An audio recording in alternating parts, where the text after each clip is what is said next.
यहां सूरदास जी गा रहे हैं और इतने में ही ठाकुर जी को सिसकियों की आवाज आने लगी।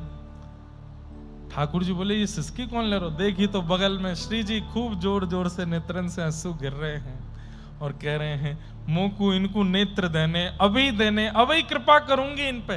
ठाकुर जी बोले नहीं करना, मैंने आपसे कही ना, बोलोगी नहीं कुछ करना। अरे वो सूरदास है, वो नेत्र नहीं है, तभी तो इतना बड़ा भक्त है। नेत्र मिल जाएंगे तो वहां के रस खत्म हो जाएगा, वहां को भाव खत्म हो जाएगा। इसका मतलब क्या है? किसी को ठाकुर जी ने कुछ वियोग दिया है, इसका मतलब उस वियोग से ही उसका निर्माण होगा। मत दो श्री जी। श्री जी बोली चाहे नेत्र नहीं दूं, एक बार या को स्पर्श तो करूंगी, कछु तो कृपा करूंगी। ठाकुर जी बोले तुम्हारे पाम पूजूं, हाथ जोड़ूं, मत करो ऐसा। अरे बाबा है पकड़ लेगो। लेकिन इनको तो लग रहा था कि सूरदास जी को पता नहीं चल रहा है, पर सूरदास जी के नेत्र नहीं है, कान तो हैं। आज सुबह सुबह मंगला दर्शन करने गए थे सूरदास जी, और उस समय जो इत्र की सुगंधी ली थी वही इत्र की सुगंधी पूरी कुटिया में आ रही है। वो तो तभी समझ गए थे कि दोनों आगे बैठ गए हैं। अब सूरदास जी बोले ये तो कृपा करेंगे नहीं, मुझे ही करवानी पड़ेगी।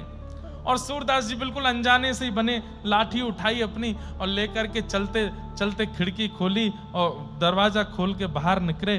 श्री जी बोली अरे बाबा कहीं गिर जाएगो, अरे देखियो कैसे चल रहा है, अरे ये कहीं गिर जाएगो।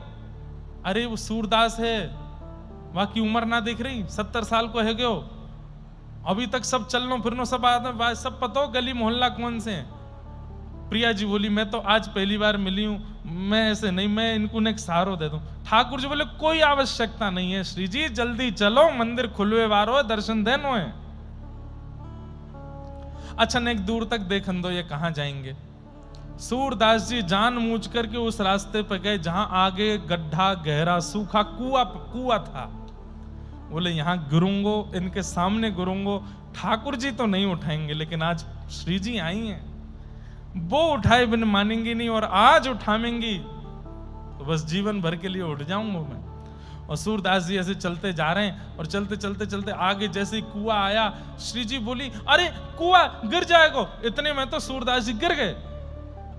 अब तो श्री जी बोली मैं मंदिर नहीं जाऊंगी, जब तक इनको बाहर नहीं निकाल लेंगे मैं नहीं जाऊंगी।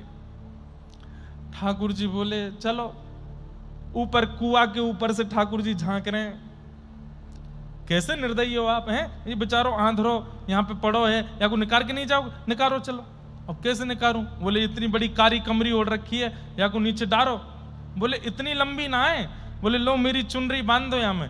तो ठाकुर जी की काली कमरी, किशोरी जी की चुनरी, और नीचे डारी रस्सी बन गई, और ऊपर से ठाकुर जी बोले बाबा। आहा कानों में जैसे स्वर गया। सूरदास जी गिरे हैं, चोट लगी है पर दर्द नहीं हो रहा है। आहा श्याम सुंदर बोल रहे हैं।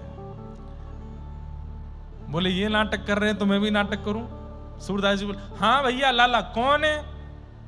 अरे बाबा यहीं पास के गांव को हूं, आप गिर गए हो जा कुआं में, मैंने अपनो पटका डारो है, या को पकड़ के ऊपर को आए जाओ। अच्छा भैया पकड़ तो मैं लूंगो, लेकिन मुंह पे चढ़ो ना जाएगो, मैं पकड़ लूंगा, तुम खींच लो ऊपर। कुआं था तो कुएं में जो रस्सी डालने का वो होता है, उससे ठाकुर जी ने डाला था, तो नीचे गया, जैसे ही पकड़ा एक बार और सुगंधी ली, वही इत्र की सुगंधी है, श्रीनाथ जी के पटके की सुगंधी है। समझ गए, बोले श्याम सुंदर है, बस एक बार पकड़ में आ जाए। सूरदास जी ने पकड़ लियो। अब यहां ठाकुर जी खींचे तो ठाकुर जी से खींचे नहीं। अब देख कैसी लीला, जगत नियंता जगदाता, उनसे नहीं खींचेंगे सूरदास, लेकिन ये भी लीला कर रहे हैं। श्री जी से बोले हे श्री जी खड़ी खड़ी कहां देख रही हो, चलो मेरी कमर आप पकड़ो, मैंने ये पटका पकड़ो, आप मुंह को खींचो, मैं आप पटका को खींचूंगा, सूरदास को बाहर निकालें।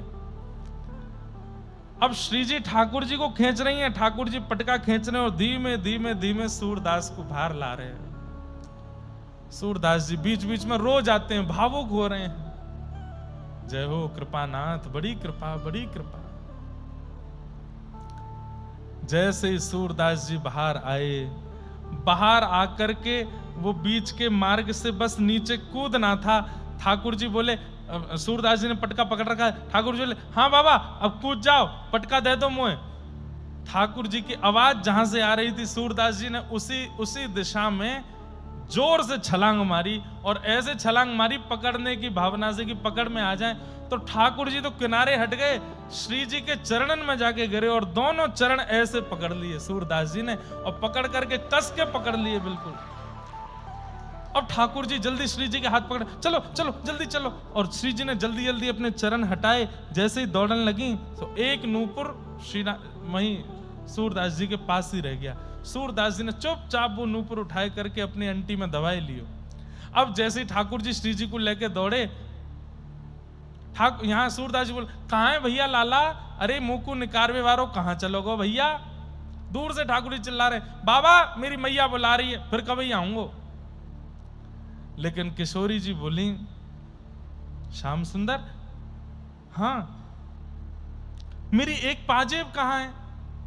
ठाकुर जी ने नीचे देखो, बोले अब रह गई होगी, कहीं गिर गिराई गई हो। छोड़ो वाकू छोड़ो, सुनो ये संध्या को समय है वारो है, मंदिर खुलवे वारो है, गुसाई जी अभी आके कपाट खोलेंगे, वहां मैं और आप नहीं मिले तो बड़ी हमारी जो है का बड़ी डांट पड़ेगी, आश्चर्य रह जाएगा, जगत में बात फैल जाएगी, जल्दी चलो।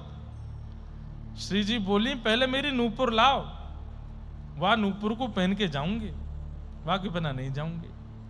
ठाकुर जी बोले, मैं यही मारे ना लेके आऊं आपको, आज पूरा विलंब करा दियो कोरो। अब नूपुरे ढूंढे, सब जगह ढूंढते ढूंढते ठाकुर जी गए तो सूरदास जी बैठे हैं चुपचाप। ठाकुर जी बोले, बाबा। हाँ भैया लाला, अरे मैं बोई हूं, आपको निकाल के गए हो। अच्छा क्या बात है लाला? बोले, मेरी सहेली आई संग में, वह सहेली को एक नूपुर गिर गए, आपने देखो? अरे लाला मैं तो सूरदास हूं, नेत्र ही ना है मेरे, मैं कहां से दिख सकूं? बाबा ए बताए तो तुम्हारे ने कछु नजर में पड़ो? तो बोले, नजर है ही ना लाला, कहां से पड़ेगो? ठाकुर जी ने तभी देखा तो अंटी में से थोड़ा सा नूपुर निकल रहा था। बोले, बाबा ये तुम्हारी अंटी में लगो तो है, यही तो है नूपुर। अच्छा ये? बोले, हाँ ये तो अभी मुंह को जो निकारवे आए उनकी सखी को है। तो बोले, बाबा मैं वही तो हूं। बोले, मैं कैसे मानूं तुम वही हो? अभी मैं तुम्हें दे दूं और फिर बाकी बात फिर कोई छोरा आयो आके बोलो मैंने तुम निकारे मेरी सखी को नूपुर गिर को दो, मैं तो कहूंगा कि मैं तो दे दियो। बोले, अरे तुमने कोई और को दे दियो, वो तो मेरी सखी को है, मैं कैसे जानूं कि तुम्हारी सखी है? कैसे जानोगे? बोले, एक नूपुर तुम्हारे पास है, एक नूपुर मेरे पास है, एक की पहचान करा दो, दूसरा ले जाओ। वह सखी को लेके आओ और बातें कहो, अपनो एक नूपुर की पहचान मुंह को करा दे, मैं दूसरा दे दूंगा। किशोरी जी गई, बाबा दूर से सुन लो नूपुर की आवाज और आवाज ते आवाज मिला लो। सूरदास जी बोले, मेरे कान कमजोर हैं, आके स्पर्श करा दो, स्पर्श कर लूंगा तो पता कर लूंगा यही है, पहना दूंगा। किशोरी जी गई और जैसे ही जाए करके अपने पैर को स्पर्श करायो, सूरदास जी ने दूसरे पैर में नूपुर पहनाना शुरू किया। ठाकुर जी कान में बोले, नूपुर पहनते ही भाग लियो, ये बाबा पकड़ लेगो। श्री जी बोली, हाँ ठीक है। जैसे ही नूपुर पहनाया, श्री जी जैसे ही दौड़ने लगी, सूरदास जी ने फिर से दोनों चरण पकड़ लिए। बोले, आज नहीं छोड़ूंगा, बिल्कुल नहीं छोड़ूंगा। अरे लाला तू को जावे की जल्दी, तू चलो जा, श्री जी को नहीं छोड़ूंगा। अरे बाबा इनको तो छोड़ना पड़ेगा। बोले, एक शर्त पे छोड़ूंगा। बोले, कैसे? मुंह को दर्शन दो दोनों, आज मुंह को प्रत्यक्ष दर्शन दो तो ही जान दूंगा, नहीं तो नहीं जान दूंगा। ठाकुर जी और श्री जी दोनों सामने थाड़े हैं। सूरदास जी के नेत्रों पर भगवान ने हाथ फेर दिए, सूरदास दर्शन करो। और जैसे ही सूरदास जी ने आज इतने वर्षों के पश्चात पहली बार नेत्र खोले, और पहली बार नेत्र खोलते ही श्याम वर्ण श्री मुरली मनोहर, गौर वर्ण श्री राधिका रानी दोनों युगल सरकार सामने खड़े हैं और प्रेम पुलकित नेत्रों से श्री सूरदास जी उनका मधुर दर्शन कर रहे हैं। बोलो भक्त वत्सल भगवान की। बसो मोरे नैनन में जोड़ी, बसो मोरे